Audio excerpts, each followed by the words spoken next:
Hi, this is Emerald and welcome to the Diamond Net, and today I'm going to be talking to you about self-deception. So this video is going to be all about the little lies that we tell ourselves about self-deception and about how to be more self-honest. Several weeks ago, I had Raleigh from Naked Reality on my show, and he shared with me a quote from Adyashanti saying, "Only the phonies don't get enlightened." Now, I think there could be a misinterpretation that many people might make from this quote to think, oh yeah, I have to be real to other people, I have to be honest with other people.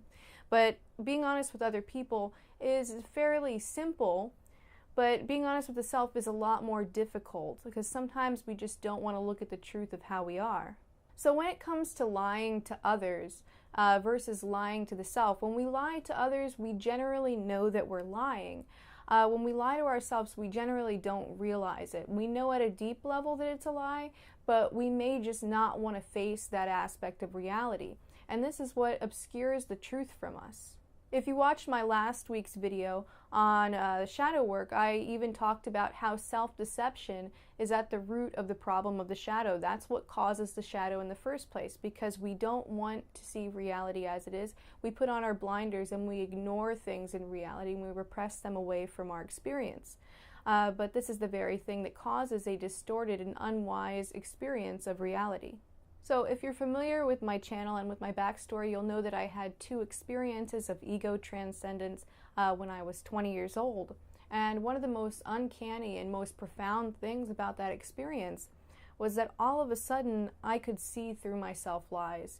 Like, I did not know that I was constantly lying to myself every day. I thought that I was a very honest person, and I thought that, you know, I knew exactly who I was. But I saw very quickly, once the self-concept became of no importance to me, once that was no longer my focus and the thing that I was trying to protect and maintain, all of a sudden I was able to see so much more of the truth, and I saw how I was habitually lying to myself constantly, trying to prop myself up as this particular person. And I would lie to myself about my preferences, about the emotions that I was feeling, about how I felt about myself, how I felt about other people, all of those things in service to my self-concept.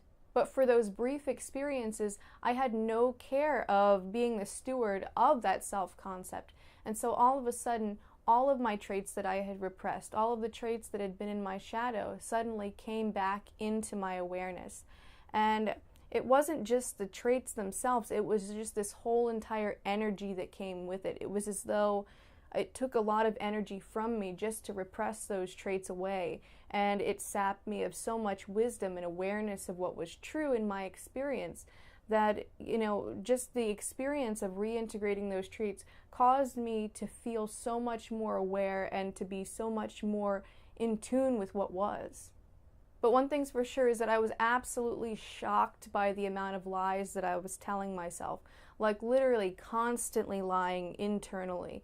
Like multiple lies in the course of 5 minutes, to where it was like, oh my gosh, I cannot believe that I've been believing myself this whole entire time. I can't believe that I was so mistaken about so many things in my reality simply because I wasn't willing to face the truth.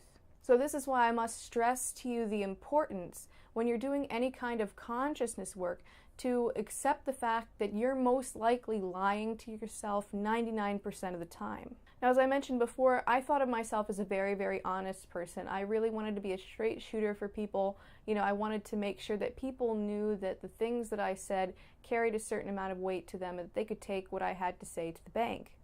And so I would always judge very, very dishonest people as like bad or mistrustful. And I mean, in some senses, rightly so. You can't really trust a person who's dishonest because you don't really know what's underneath their lies. Like, for example, I used to live next door to this man when I was a teenager, and I was 15. He was probably late 20s, early 30s, something like that, maybe around my age now. And, you know, he was a really nice guy. He did a lot of, like, really good things. Like, he was really into heavy metal, and he was even teaching me how to play the guitar and everything at the time. But the thing about him was that he was a pathological liar. He was just constantly lying all the time. And I relate it now to, I think he was just kind of ashamed of the way that he was. Like, he just could not be a straight shooter. I don't really necessarily think that he was a bad person, but the thing is, you couldn't trust anything that he had to say. And if somebody were to tell me now, oh, did you know that that guy did some heinous crime? I would be like, oh, well, maybe that is true, because he never really showed his true face. So with him, it was like if his lips were moving, he's lying. And I was always thinking, how is it possible that somebody could just lie all the time? Is he like in his head like, I'm gonna lie to everyone and I'm gonna mislead everyone? And, you know, having experienced this experience of realizing how much I lie to myself, I entertained the possibility that he maybe had no idea that he was constantly lying. That might have just been a blind spot for him.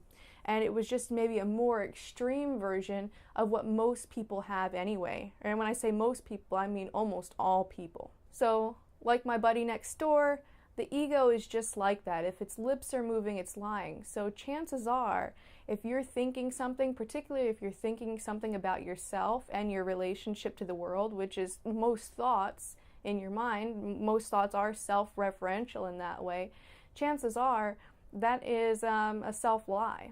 But the main reason that we lie is to preserve the self-concept in some way, or to serve our needs that we need to have met, or our desires.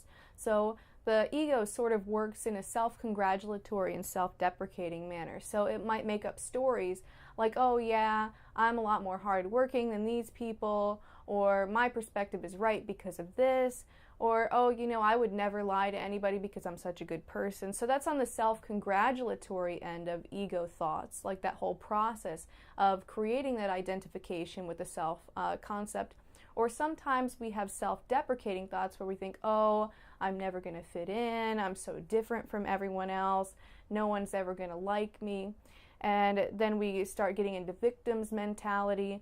And really this serves the self-concept too, because number one, it's very easy to attach onto those ideas. They're not true, but they're very easy to attach onto. You can also feel a sense of self-pity, which has a little bit of pleasure to it. If you notice that, if you've ever felt the experience of self-pity, you'll notice like just this little seed of pleasure in taking pity on the self, a little relief. And then also, it can be a perfect excuse for avoiding difficult things in life, because you're just too much of a victim, too much under the wheel of life to even do anything about it and to change anything. Either way, these self-lies, these ego thoughts, work to create this sense of separation between yourself and reality where there is none. So these thoughts must necessarily be a lie. So if you're self-congratulatory, you're focused on yourself as a separate entity when there's no separation there, so that must be a lie. Or if you're focused on yourself negatively, it's the same thing. You're thinking of yourself as being separate and different from everything else. So when it comes to consciousness work, you want to think about becoming aware of self-deception as like one of the most important tools in your arsenal. So think about the human being, just this whole experience of being human, as you're learning to play an instrument. This is like bare basic, like learning the scales if you're learning to play an instrument. You know, you want to make sure that you can pick out whenever you're deceiving yourself. And once you sort of get the flavor for what self-deception feels like, then you can start to weed out those self-deceptions and you can start to recognize it. And you can play the instrument of humanity a lot more beautifully and a lot more easefully and a lot more richly than you would have been able to before. But how do we spot a self-deception? That's the real trick, because if we're not aware that we're self-deceiving, it's difficult to become aware, because the conundrum is that you're always 100% aware of what you're aware of, and you can't see anything beyond your awareness, because if you did, then that would be the end point of your awareness. So it becomes difficult to recognize this tendency in ourselves. So I'll talk about how this self-deception sort of works and sort of feels, so you can sort of pinpoint it in your own experience. So one thing that you want to keep in mind is that most thoughts that are self-referential, so any thoughts with an I, me, or mine, are most likely going to be based in self-deception, because you're making some kind of statement about the self, and the self is not inherently a real thing, that's just a concept placed upon this experience that you're having, necessarily the vast majority of that is going to be a lie. Unless you're describing some temporal state like, oh, I'm hungry. That's not a self-deception. That's just noticing that you have that feeling of hunger. So you want to go eat. So that's not a self-deception. But if you say something like, oh yeah, I'm a good person, that's a self-deception, because it relies on the concept of you as a separate person being able to attain some objective standard of goodness, which of course, good and bad are defined in different ways depending on the person you're talking to. Another really common signifier that you're lying to yourself is if you're rationalizing away emotions and urges. So let's say, for example, someone hurts your feelings and you start to feel like you're going to cry. But then that's embarrassing to you to cry because you have this idea in your mind that crying is weak. And so you lie to yourself and you say, no, this doesn't hurt me that much. I'm just pissed off, like I don't have to cry. I'm not doing that. That type of denial, that direct denial of feelings that we have. Or maybe you're attracted to somebody and you don't want to admit that to yourself, and you say, no, I'm not. I don't even really like that person as a person because X, Y, and Z reason. So you're basically taking the mind and you're trying to override a physical reality that is your emotions. Another thing you want to watch out for is like absolute statements, like statements that are like always and never. So like, oh, I'm always honest all the time, and that's what makes me a good person.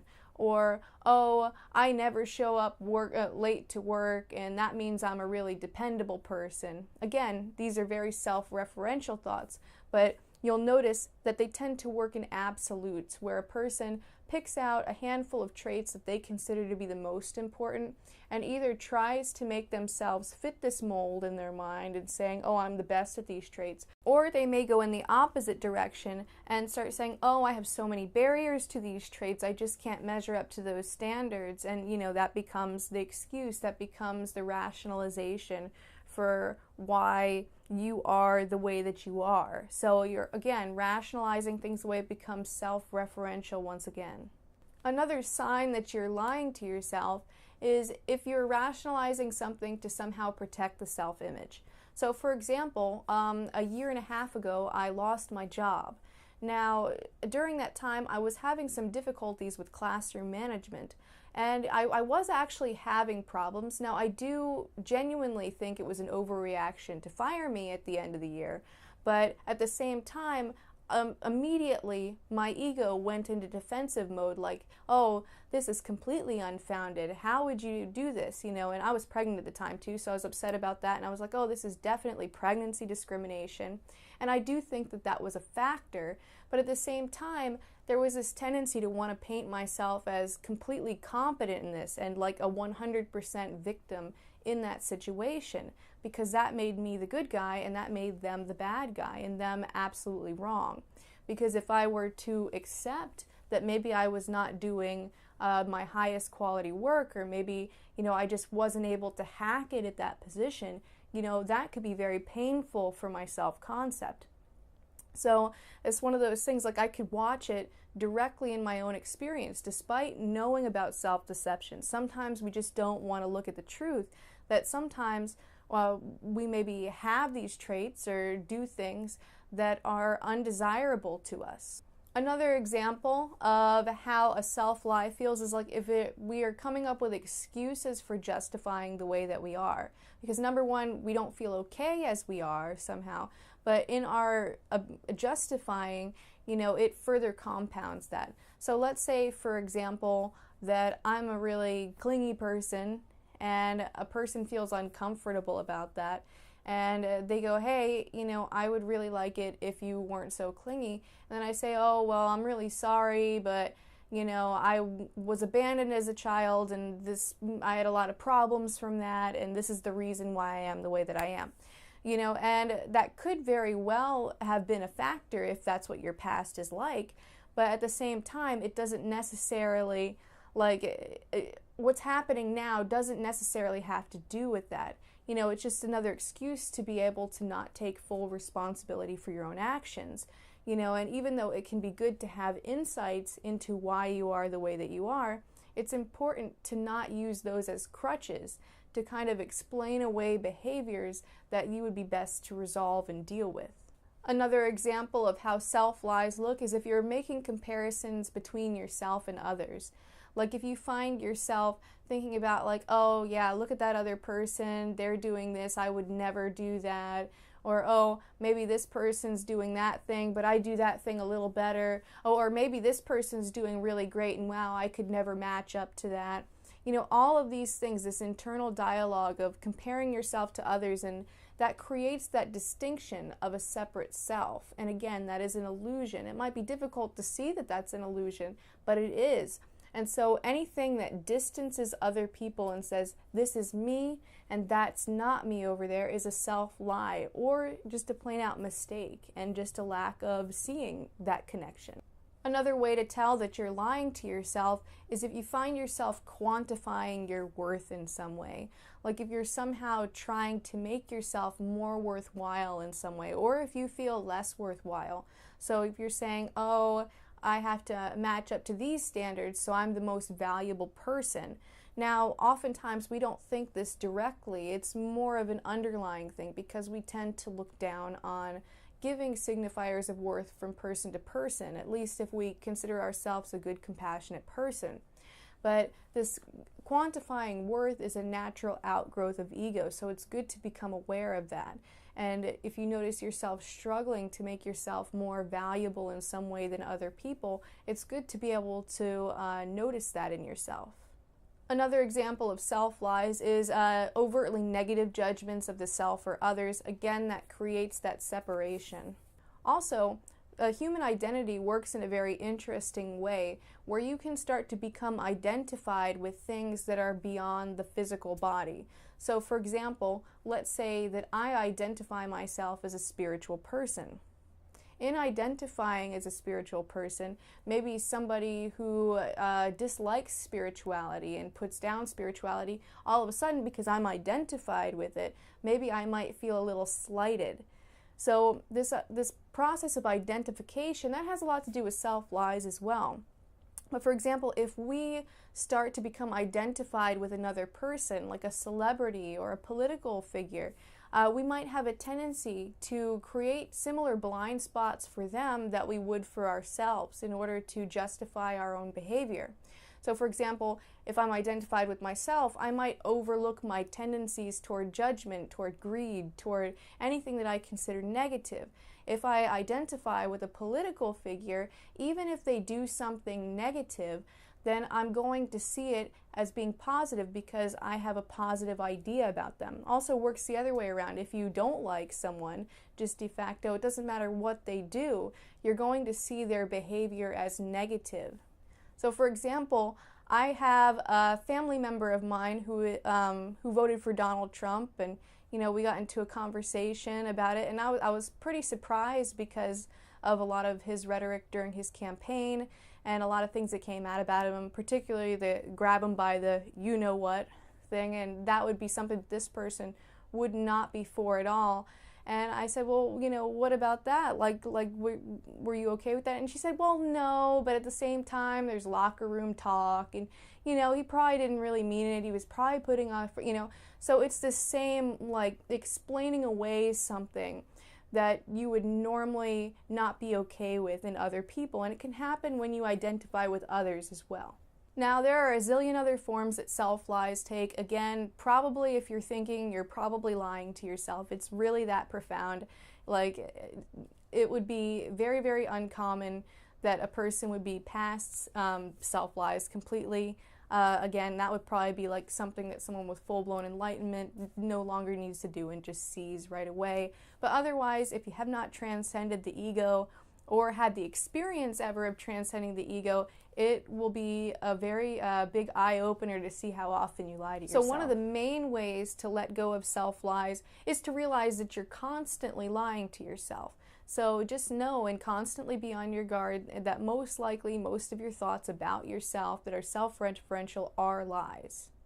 All right, the second thing is to let go of identity attachments. The reason why we lie to ourselves in the first place is so that we can preserve a self-image. And our self-image can get quite complex with very many attachments to ideas, to certain traits, to certain people and things that we like. So we have this huge complex web of attachments. The average person does. So what you're going to want to start doing is letting go of those attachments. Now I have a video on this on my channel called Identification and Attachment. If you want to look that up, that should help you in this process. But basically, you just want to recognize that none of these traits actually make you important. None of these traits actually add any value to you. And so you just let them go. And with that, you're just letting go of baggage. And so when you let go of that baggage, you no longer have to cope with it by lying to yourself. So for example, if you identify as a good person, sort of play devil's advocate and say, hey, you know, what if I'm actually not a good person? I mean, if you think about it, I don't think that very many people think they're the bad guy. Like if you think about someone like Hitler, he probably thought he was completely justified in his actions, you know, despite doing very heinous things. And so you have to understand that nobody thinks they're the bad guy. So if you identify as a good person, you have to sort of be able to ask, am I actually a good person, or is that just an idea? Number 3, recognize your judgments about how things should and should not be, and then realize that those judgments are fairly arbitrarily chosen. So for example, if you consider yourself a proper, sophisticated person who's well educated, there might be this tendency to judge people who are not proper and sophisticated and educated as inferior or trashy in some way. But if you belong to that group that's judged, that group that's more trashy, chances are you have your own judgments toward people who are on the opposite end of the spectrum as well. So you might think, oh, I don't need to be snobby like those sophisticated yuppies over there.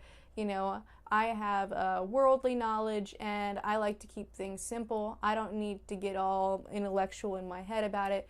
Let's just keep it a simple thing and we'll be real. Now, of course, neither one of these judgments is in any way reflective of something that's objectively good or objectively bad. It's just a way to be. But when we have those judgments, we have a tendency to think that, oh, people who are like this are better and people who are like this are worse. So when you recognize that there's no 100% consensus on what's a better or worse way to be, then you can start to drop those judgments. And when you drop those judgments, self-lies become obsolete. They become obsolete because you no longer have to protect your self-image from those things that you've been judging so harshly. Another way to drop self-lies is to stop taking the identity so seriously through just seeing how arbitrary the circumstances of your life are. If you think about it, you could just as easily have been born as Hitler, you could just as easily have been born as Mother Teresa or the person down the street. Right now it's quite arbitrary that you're actually experiencing the experience of being the exact person that you are. And so with the circumstances of your life come your character, come all of the choices that you make. And chances are, if you grew up as Hitler and you were raised in the same exact environment and you had the same exact genetics, you would have done the same exact thing Hitler did. You know, it's really quite arbitrary that you're born as you. Also, if we look at this lack of control over the circumstances even deeper, if you look at all of the systems that occur within the body, you have to also realize that the thoughts run on the same kind of system. And so you don't really actually choose your thoughts just kind of spring up, and it's nothing that you actually have control over. And so if you happen to have righteous thoughts, thoughts that are good and pleasant and non-violent, then you should be very grateful because you could just as easily have been born as someone who has very negative thoughts, who has very violent thoughts, who doesn't have peace. But when we start to detach ourselves in this way to our own character, to the very circumstances of our being us, then these self-lies sort of fall away because we see that we don't need to be any particular way. We are just the way that we are, and it becomes more easy to accept. Another way to become aware of a self-lie and to avoid the tendency to lie to yourself is to recognize the underlying motives for why you're lying to yourself. So for example, when I was in college, I used to tell myself this lie that I can never fail because I will always get the job done. And in a sense, this was a good affirmation for me because it gave me results. But at the same time, I had set it up under such high pressure, and it really meant my own self-worth to me. So underlying all of that, it was I can never fail, and people who do fail are not as good as people who don't, and therefore I'm much better than people who don't fail because I work so hard, and if other people work so hard, then they wouldn't fail either, so I'm superior because of that. So that's really the underlying root as to why I adopted that philosophy in the first place. It all became about me proving my own self-worth to me through contrast with other people. But if I look at that thought just right offhand, oh, I never fail, it sounds like a motivational, sort of positive affirmation. But underneath it, there are some very negative motivators there. So if you see those, then you realize, oh, hey, maybe I have a problem with feeling inferior, or maybe I, need to address some deeper issues. Maybe this isn't actually going to make me feel any better. Maybe I have to actually cultivate self-love instead. Another thing you can do is to recognize the futility of maintaining the self-concept. Understand that there's not really going to be a huge payoff in the end for maintaining that identification. What it's just going to do is it's going to beget more judgment. It's going to keep you in a prison of your own judgments. So for example, let's say if I lie to myself and I say, oh, I'm a really hardworking person, and people who aren't as hardworking are lazy and therefore not as worthwhile, then that's going to tie my hands, and suddenly it's going to be meaning a whole lot more to me if I happen to take a day off. If I happen to take a day off, then all of the judgments like, oh, I'm so lazy, oh, this and that, and then you can never relax.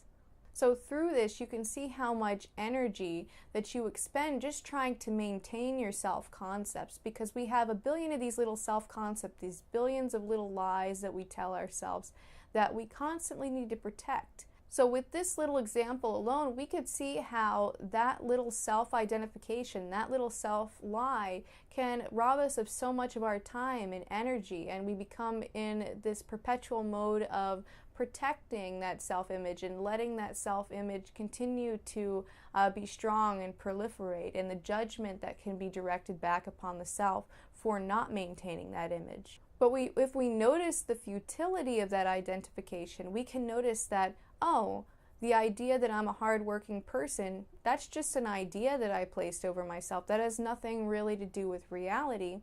And even if I were a hardworking person, doesn't make me worth anything more. Maybe being hardworking is a good trait to have here and there, but having that identification isn't helping me any. So it's really quite futile to even identify in that way because it doesn't give me any payoff. So in this way, we don't have to worry about that concept being harmed in any way. So for example, we can appreciate hard work and we can do hard work, but if we happen to have a lazy day, that doesn't undermine our self-image because we haven't identified ourselves as being an inherently hardworking person.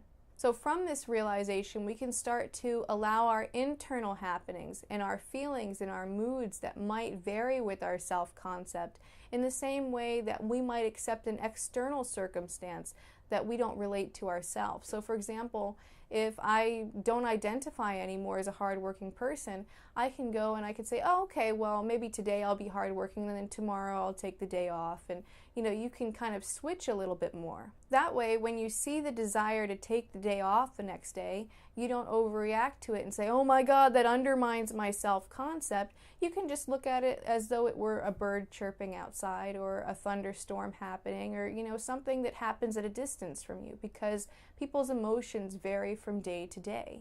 Another way to reduce the number of self-lies is to love yourself unconditionally.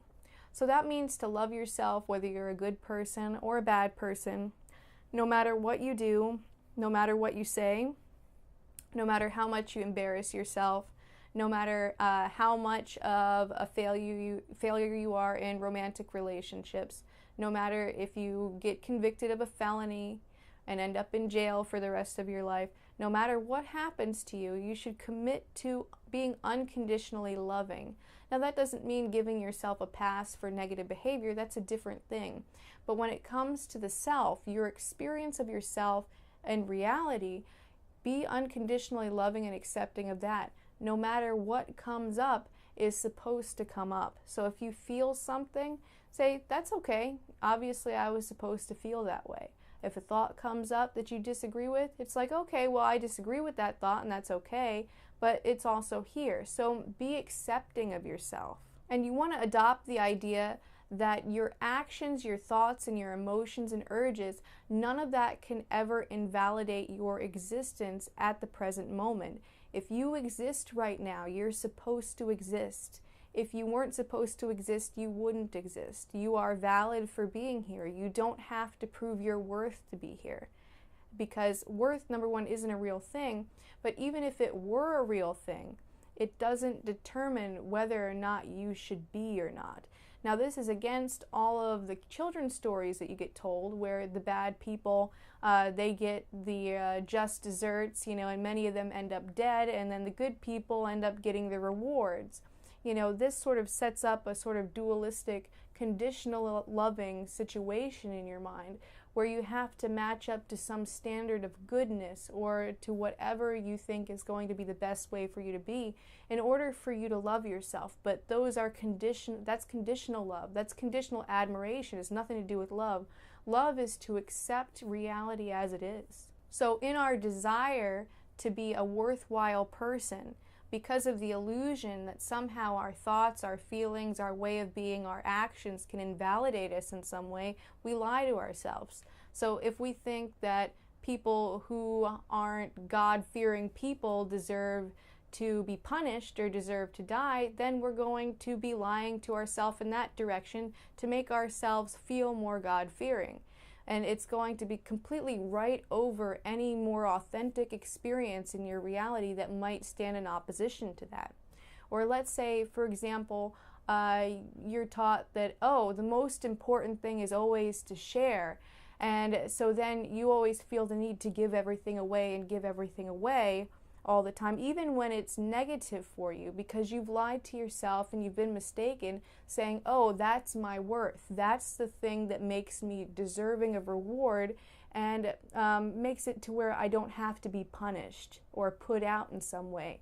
The thing that invalidates my existence is if I were to not share.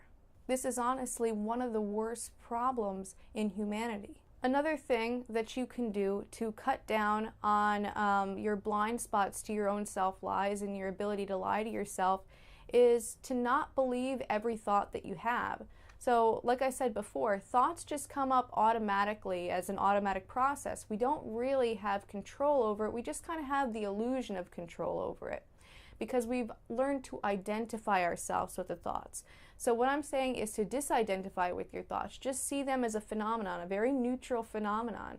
And then you realize, oh, if my thoughts are a little voice, I don't have to believe what that little voice says because that little voice isn't necessarily right, doesn't necessarily know anything about me. So we tend to believe that little voice because we relate that little voice to ourself. Like that's the voice that belongs to us. That's the internal us that's happening. And so we have a tendency to say, oh yeah, I thought it about myself, and of course I know myself, and so it must be true. But that's not the case. Another thing in your ability to recognize self-deceptive thoughts and to cope with them and to be able to become more aware of them is to allow self-deceptive thoughts. Like I said, probably a good 95 or more % of the thoughts that you have, at least the ones that are self-referential, are based in lies. And so don't interrupt these thought processes. Just let the ego do its thing.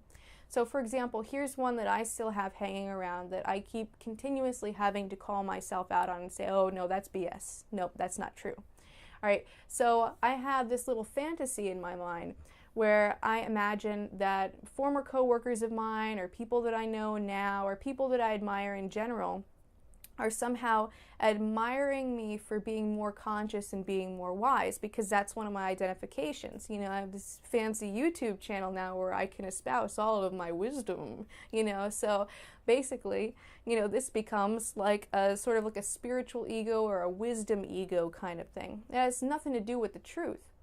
You know, so I start to think in my head, it's like, oh yeah, if there were levels somehow that I could mention, like, oh, maybe my consciousness is expanded to a particular level, and oh, if that could be quantified and I could show how I'm like at least 2 levels above other people, and then those people would be really impressed with me and they would give me the approval that I want so much.